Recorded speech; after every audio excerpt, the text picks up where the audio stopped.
الحمد لله كفى وسلام على عباده الذين اصطفى اما بعد۔ میرے محترم بزرگوں، دوستوں اور عزیز ساتھیوں، اللہ تبارک و تعالی نے ہمیں اس دنیا کے اندر انسان بنا کر پیدا فرمایا، اشرف المخلوقات بنا کر پیدا فرمایا۔ وہ چاہتا تو کچھ بھی بنا سکتا تھا، لیکن کم و بیش 18,000 مخلوقات میں جو سب سے افضل، سب سے اعلیٰ حضرت انسان جس کو کہا جاتا ہے، اس میں سے بنایا۔ اور اللہ تبارک و تعالی نے ہمیں آخری نبی محمد عربی صلی اللہ علیہ وسلم کے امتی میں سے پیدا فرمایا۔ اللہ تبارک و تعالی کے ہمارے اوپر احسانات ہیں۔ لیکن محترم بزرگوں، میں عرض یہ کرنا چاہ رہا ہوں کہ آج کل کے جو حالات ہے، یہ حالات ہمارے ہی اعمال کے بنا پر ہیں، اور یہ اعمال اتنے زیادہ بڑھ چکے ہیں اور بگڑ چکے ہیں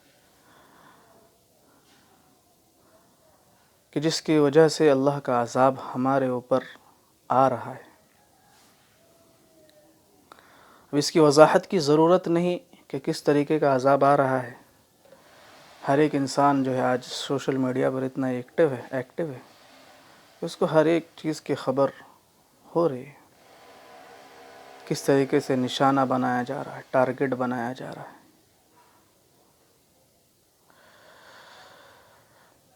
تو سب سے اس کی بڑی وجہ ایک تو یہ ہے کہ ہم نے اپنے اعمالوں کی وجہ سے اللہ کو ناراض کر لیا ہے، اور دوسری وجہ جو میرے ذہن میں بار بار گردش کر رہی ہے، اللہ مجھے آپ کو سب کو صحیح سمجھ عطا فرمائے، وہ یہ ہے کہ ہم اپنے گناہوں کو گناہ نہیں سمجھ رہے ہیں، جس بنا پر توبہ کی توفیق نہیں ہو رہی ہے، اور اس کی وجہ سے اللہ کی مدد ہمارے طرف نہیں آ رہی ہے۔ ہم نے گناہ کو گناہ سمجھنا ہی چھوڑ دیا، اور اس کے بہت سارے گناہ ایسے ہیں۔ کئی بار ہم نے واقعات کے اندر پڑھے ہوں گے، سنے ہوں گے۔ ایک گناہ اس سے پہلے بھی میں نے جو ہے بیان کے اندر ویڈیو چلا، وہ لوگوں نے دیکھے بھی سنے بھی، کہ ایک گناہ جو ہے ابھی سب سے زیادہ جو ہے وہ ایک بدنظری کا گناہ ہو رہا ہے۔ ایک دور ایسا تھا، اور اللہ کی فوری عذابوں کو بھی انہوں نے دیکھا ہے جنہوں نے اس گناہ کو کیا ہے۔ بہت سارے ایسے واقعات ہیں کہ ایک مرتبہ بدنظری کی وجہ سے نظر غلط جگہ پر پڑنے کی وجہ سے اور غلط نظر کی وجہ سے اذان دینے والا مؤذن جو چھت پہ چڑھا اذان دینے کے لیے، نظر غلط پڑی، کچھ وقت کے بعد جو ہے ایمان سے ختم ہو گیا اور جان بھی چلی گئی۔ یہ نظر ہے۔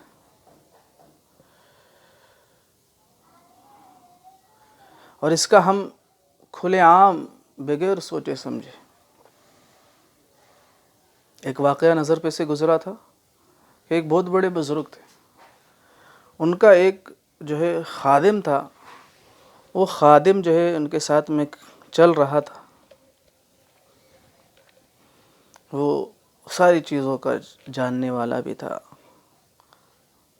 علم بھی تھا اس کے پاس، وہ قرآن کا جاننے والا بھی تھا، حدیثوں کا بھی جاننے والا تھا۔ چلتے چلتے سفر چل رہی تھی، سفر کر رہا تھا، ایک نوجوان خوبصورت لڑکے کے اوپر نظر پڑی۔ ہم سمجھے آج ہماری نظریں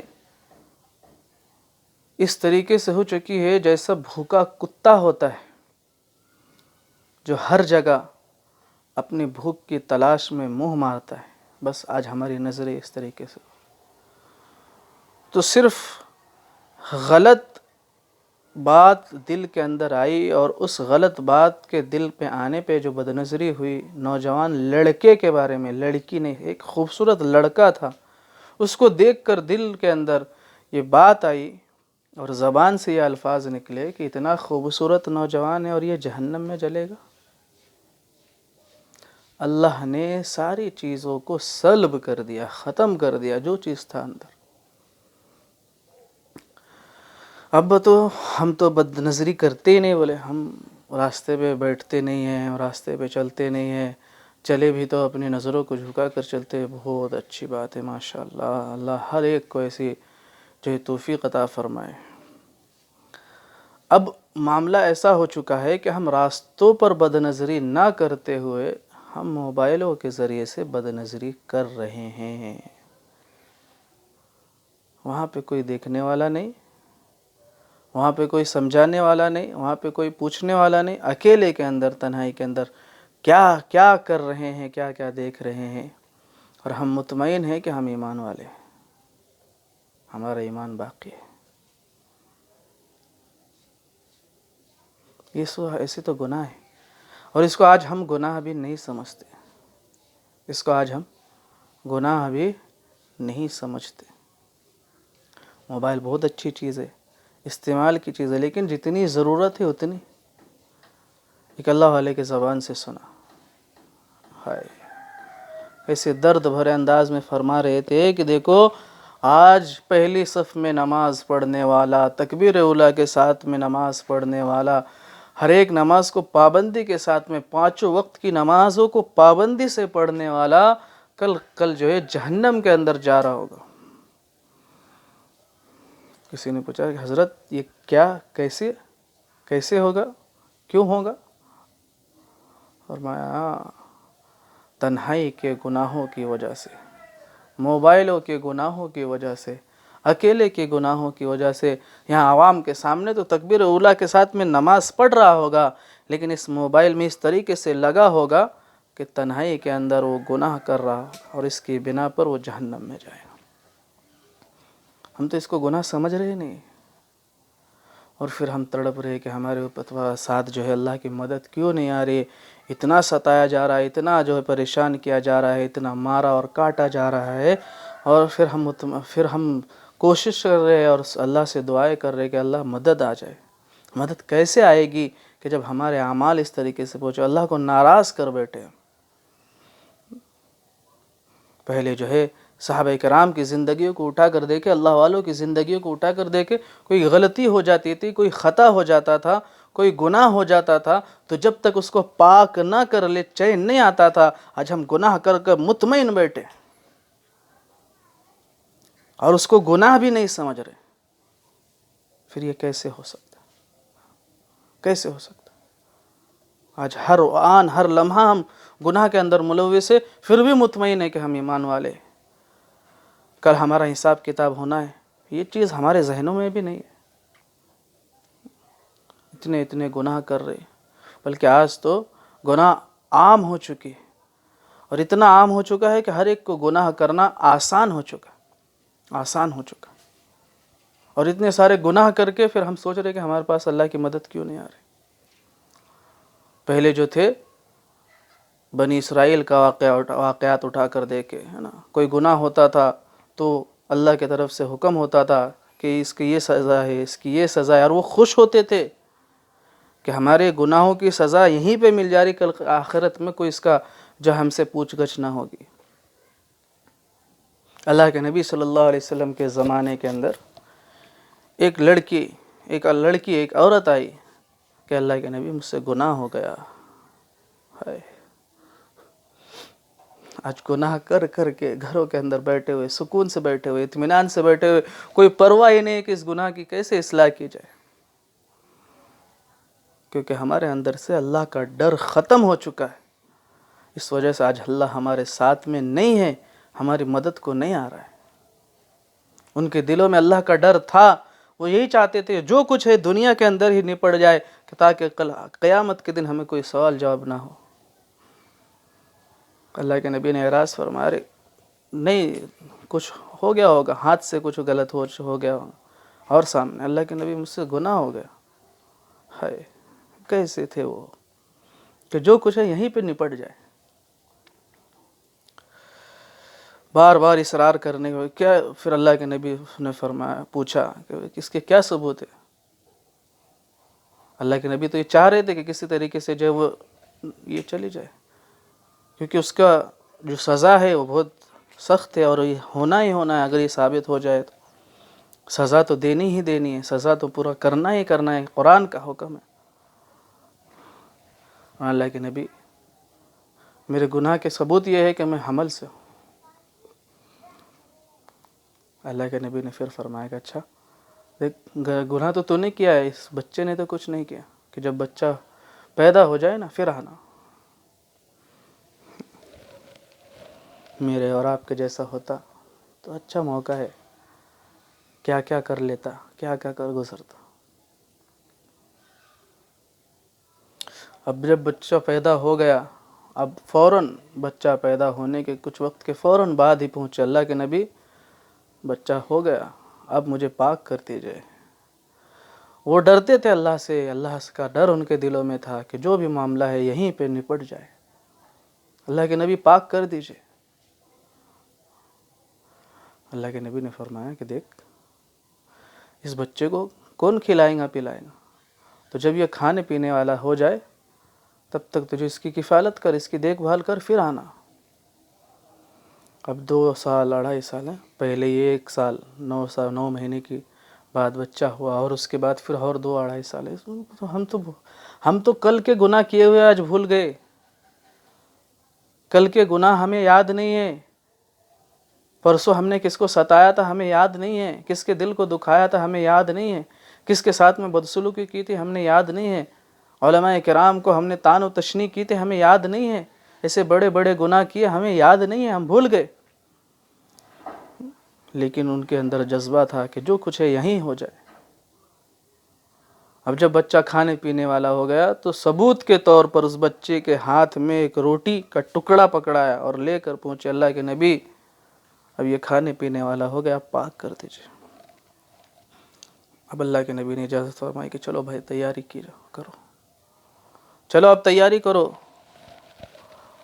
اب تیاری کیا کی گئی، کیا سزا ہے، ہم تو آپ تصور بھی نہیں کر سکتے، ہم آپ تو تصور بھی نہیں کر سکتے۔ سزا کیا ہے؟ اگر گناہ ہو جائے تو زمین کے اندر کمر سے اوپر حصے تک، اس حصے تک جو ہے اس کو جو ہے کھڈے کے اندر دبایا جائے، اور چاروں طرف سے پتھروں سے اس کے سر پہ مار مار کر اس وقت تک جب تک اس کی جان نہ نکل جائے اس کو جو ہے سنسار کیا جائے، اس کو مارا جائے۔ دوستو سوچو، اسے پتا تھا کہ کیا سزا ملنے والی ہے، وہ چاہتی تو چھپا لیتی جیسے آج ہم چھپا رہے اپنے گناہوں کو، لیکن انہیں پتا تھا آج یہاں پہ نہیں ہوا تو کل قیامت کے دن اللہ کے ہاں جواب دینا ہی دینا ہے، اللہ کے سامنے کھڑا ہونا ہی ہونا ہے۔ بس اب جو ہے پتھر مارے گئے، پتھر مارتے مارتے ایسا ہوا کہ اس کے خون کے کچھ چھینٹے جو ہے اڑ کر جو ہے ایک صحابی کے کپڑے پر لگا۔ بعض روایتوں کے اندر آتا ہے کہ غالباً حضرت خالد بن ولید رضی اللہ عنہ کے کپڑوں پر لگا۔ اب انہوں نے جو ہے کچھ نازیبہ الفاظ کہے کہ ایک ناپاک کا خون میرے کپڑے پہ لگا، ایسے کچھ الفاظ کہے۔ اللہ کے نبی نے فرمایا کہ خالد نہ کہو، ایسا نہ کہو، ایسا نہ کہو، اس نے ایسی توبہ کی ہے، اس نے ایسی توبہ کی ہے کہ سارے مدینے والوں کے اوپر اگر اس کی توبہ کو تقسیم کر دیا جائے تو اللہ سب کی مغفرت کر دے، سب کو بخش دے۔ میرے پیارو، بس میں یہی سمجھانا چاہ رہا ہوں کہ وہ گناہ اگر ان سے صادر ہو جاتا تھا، کوئی غلطی ہو جاتی تھی تو فوراً اللہ کی طرف رجوع ہوتے تھے، اپنے فیصلے یہی کروا لیا کرتے تھے۔ اور آج ہمارا معاملہ ہے کہ ہم گناہ کر کے بھول جا رہے، اور اتنے گناہ کر رہے کہ ہم گناہ یاد بھی نہیں رکھ رہے۔ لیکن یاد رکھو، گناہ یاد رکھنے کے لیے اللہ نے فرشتوں کو بٹھایا رکھا ہے. اس طرف ایک فرشتہ، اس طرف ایک فرشتہ، وہ بیٹھا ہوا ہے، ساری چیزوں کو کیچ کر رہا ہے نا. قرآن نے جو ہے نا صاف طور پر الفاظ میں کہہ دیا، یومئذ تحدث اخبارہا. دیکھ لو گے یہ زمین پھٹ کر ساری چیزیں بیان کریں گی، اس نے میرے اوپر یہ کیا، یہ کیا، یہ کیا، یہ کیا، یہ ساری چیزیں کی، یہ گناہ کیے، یہ گناہ خطا کی، یہ ساری چیزیں کی. پھر افسوس اور پچھتاوے کے سوا کچھ نہیں ملے گا. تو ہم آج اپنے گریبانوں میں جھانک کر دیکھیں، اپنے من میں ڈوب کر پاجا سراغ زندگی. ہم اپنے اندر جھانکنے والے بنے. ہمارے کیا گناہ ایسے ہے کہ جس کے بنا پر آج ساری دنیا ہمارے دشمن بنی ہوئی ہے؟ کیا ہم نے کر لیا؟ ہم نے کیوں اللہ کو ناراض کیا ہوا ہے کہ اللہ آج ہماری مدد کو نہیں آ رہا ہے؟ بس اسی بنا پر کہ ہم گناہ کرتے ہیں اور اس کو بھول جاتے ہیں. گناہ کرتے ہیں، توبہ کرنا بھول جاتے ہیں، اپنے اللہ کو راضی کرنا بھول جاتے ہیں. اب ہم ان ساری چیزوں کو نہیں چھوڑیں گے تو ہمارے فیصلے نہیں اترنے والے. ہم جب توبہ کرنے والے نہیں بنیں گے تو ہمارے فیصلے آسمان سے نہیں اترنے والے، نہیں اترنے والے. اس چیز کو سمجھنے کی ضرورت ہے. اگر نہیں سمجھیں گے تو اسی طریقے سے گاجر اور مولی کی طرح کٹتے رہیں گے، اسی طریقے سے پستے رہیں گے، اسی طریقے سے ہمارے اوپر ظلم و تشدد ہوتا رہے گا. اور اس کا ایک ہی حل ہے سوائے اللہ کو راضی کرنے کے سوا ہمارے پاس کوئی دوسرا حل نہیں ہے. اور اس کے لیے سب سے پہلے توبہ کی ضرورت ہے کہ آج ہر ایک مسلمان گناہوں کے اندر اس طریقے سے ملوث ہے، وہ نہ چاہتے ہوئے بھی گناہ کر رہا ہے، وہ تنہائی کے اندر گناہ کر رہا ہے، وہ عمومی مجلس کے اندر گناہ کر رہا ہے، وہ گناہ کو اچھی چیز سمجھ رہا ہے. ہائے میرے پیارو، کیا ہو گیا ہمیں، اور ہم نے کیوں اپنے گریبانوں میں نہیں جھانکا؟ آج ہماری نظریں کتے کی طرح ہو چکی ہے. آج ہمارا ذہن بالکل بھی بدنما ذہن ہو چکا ہے. اس طریقے سے ہو چکا ہے کہ اس ذہن کے اندر خرافات کے سوا، ایک دوسرے کو پریشان کرنے کے سوا، دوسرے کو ستانے کے سوا کوئی بات ذہن میں نہیں آ رہی. کسی طریقے سے جو اس کو نیچا دکھایا جائے، کسی طریقے سے جو اس کو ستایا جائے، کسی طریقے سے جو اس کو پریشان کیا جائے، یہ آج ہمارے حالات. ایک دوسرے سے محبت ختم ہو چکی ہے. ایک دوسرے سے محبت بھی ہے تو صرف اس لیے کہ غرض کے طور پر. اللہ کے نبی صلی اللہ علیہ وسلم نے فرمایا، قیامت کے قریب دیکھو گے، قیامت کی نشانیوں میں سے نشانی ہے کہ ایک دوسرے سے جو تعلقات ہوں گے وہ کسی یا تو غرض کی وجہ سے ہوں گے یا کسی خوف کی وجہ سے ہوں گے. اور یہ ساری چیزیں آج ہمارے آنکھوں کے سامنے ہیں اور ہم اس کو سمجھ نہیں رہے اور سمجھنا نہیں چاہ رہے، سمجھنے کی کوشش نہیں کر رہے. میرے پیارو، یہ ساری چیزیں ہمیں سمجھنی ہیں، اور اس کے لیے دیکھو ہمیں اپنے اصلاح کی بہت زیادہ ضرورت ہے. جو انسان یہ سمجھ لیتا ہے کہ میں کامل ہوں، میں اکمل ہوں، میں بڑا ہوں، مجھے سب آتا ہے، وہ برباد ہو جاتا ہے. یہی وجہ بنی شیطان کی کہ اس نے سمجھ لیا میں بڑا ہوں، میں اکمل ہوں، میں مکمل ہوں، مجھے کیوں کسی کے سامنے سجدہ کرنے کی ضرورت ہے؟ میں تو آگ سے بنا ہوا ہوں اور یہ تو مٹی سے بنا ہوا ہے. بس اسی چیز نے اس کو برباد کر دیا. کتنے سو سالوں کی عبادت اس کے منہ پر مار دی گئی، اس کو جنت سے نکال دیا گیا. فرشتوں کا استاذ تھا، اس سے بھی اس کو ختم کر دیا گیا، اور آج پوری دنیا اس کو لعنت دے رہی ہے. یہی آج معاملہ ہمارے ساتھ میں بھی ہو گیا کہ ہم تکبر کرنے والے بن گئے، ہم گھمنڈ کرنے والے بن گئے کہ مجھے آتا ہے.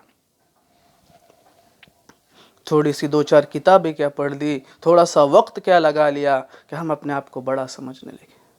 اور وہ انسان ہلاک، وہ برباد ہو گیا جو اپنے آپ کو بڑا سمجھنے لگا، بڑا سمجھنے لگا. اور آج ہر ایک اپنے آپ کو بڑا سمجھ رہا ہے. محترم بزرگوں، ایک دوسرے کی ماتحتی میں، بڑوں کی ماتحتی میں چلنے والا بنو، بڑوں کی ماتحتی میں چلنے والے بنو، تو انشاءاللہ جو ہے کسی نہ کسی طریقے سے صراط المستقیم پہ چلتے رہیں گے. اگر ہم اپنے ہی راستے اختیار کیا اور اپنے راستے پر چلنے لگے تو ہم گمراہی کے سوا ہمیں کچھ نہیں ملنے والا، گمراہی کے سوا ہمیں کچھ بھی نہیں ملنے والا. کسی بڑے کو اپنا بڑا بناؤ، کسی معتبر علماء کرام کی صحبت اختیار کرو، ان کی خدمت کرو. لیکن آج ہمارا معاملہ تو الٹا ہے، الٹا ہے. علماء کرام، ائمہ کرام، مسجدوں کے امام، یہ تو ہمارے نوکر ہے. عوام کا یہ حال ہو چکا، یہ تو ہمارے نوکر ہے. جو چاہے ان کو بول سکتے، جیسا چاہے ان کے ساتھ میں بات کر سکتے، جس طریقے سے چاہے ان کی عزتوں کو اچھال سکتے. اور اس چیز نے آج علماء سے کاٹ دیا ہے،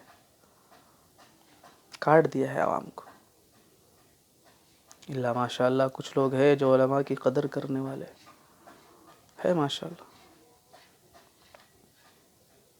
تو کسی بڑے کو بڑا بنائے، کوئی سمجھانے والا ہوگا، کوئی بڑا ہمارے سمجھانے والا ہوگا تو انشاءاللہ جو ہے ہم اس کے ساتھ میں چل کر، اس کے نقش قدم پر چل کر جو ہے ہم کچھ حد تک جو ہے اپنے آپ کو بچا سکتے ہیں گمراہیوں سے. یہ تو گمراہیاں قدم قدم پر، اور آج کے دور میں تو اتنی ساری گمراہیاں ہیں میں عرض نہیں کر سکتا. اتنی ساری گمراہیاں، ہر قدم پر گمراہی. مسجد کے اندر بیٹھے، بات سنی، بہت اچھی چیزیں ہوئی، بہت ساری چیزیں ہوئی، مسجد سے باہر نکلے، بد نظری ہوئی، ایمان ختم.